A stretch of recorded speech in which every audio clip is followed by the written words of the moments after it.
The next question. I am from India, Himachal Pradesh. My name is Muhammad Irfan and I am studying right now.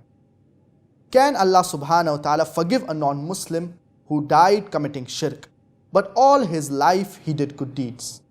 I would like to give you an example. When you appear for the 10th grade examination, you have to pass in certain subjects. For example, you have to pass in 4 subjects: English, Science, Maths and History. If you fail in any one of these 4 subjects, you will not pass the 10th grade. Even if you get 100 out of 100 in 3 subjects, but in one subject you fail, you will not pass in the 10th grade. So to pass the 10th grade, you need to minimum pass in 4 subjects. Allah subhanahu wa ta'ala says in the glorious Qur'an in Surah Al-Asr, chapter number 103, verse number 1 to 3. Wal asr, by time, innal insana lafi khusr. Verily, man is in a state of loss. Illa alladhina amanu, except for those who believe. Wa amilu salihat, and do righteous deeds. Wa tawasaw bil haqq, exhort people towards truth, that is doing dawah. Wa tawasaw bis sabr, exhort people towards patience and perseverance. So for a person to enter Jannah, there are minimum 4 criteria that are required. The first is Iman, that is belief.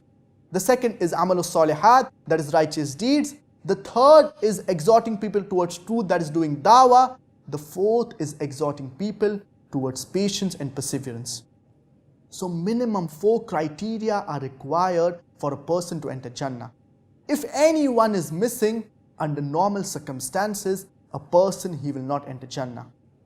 You may offer salah 5 times a day, you may give zakah, but if you do not do dawah, under normal circumstances, you will not enter Jannah. If Allah subhanahu wa ta'ala wants to forgive you, it is Allah's prerogative.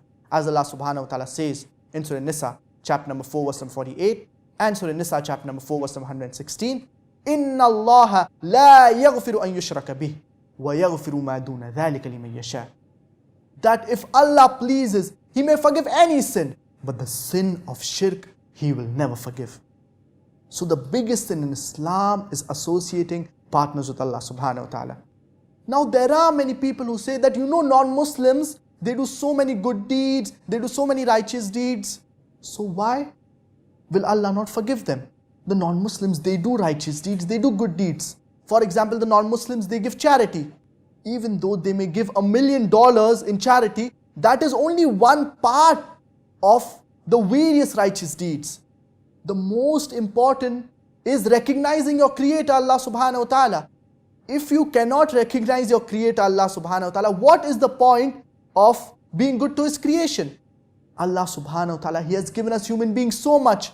The house, the shelter that we live in, the food. If you do not get food for a few days, for a month, you will die. If you do not get water for a few days, you will die. How many of us have thanked Allah subhanahu wa ta'ala for the food, for the water? If you do not get air for half an hour, for 1 hour, you will die. How many of us have thanked Allah for all of these blessings? So the non-Muslims, even though they may do certain good deeds, for example, charity, etc., being good to others, being good to their neighbors, the most important thing is recognizing your Creator Allah subhanahu wa ta'ala, being grateful to Him, being thankful to Him. And the most important among the righteous deeds is offering salah.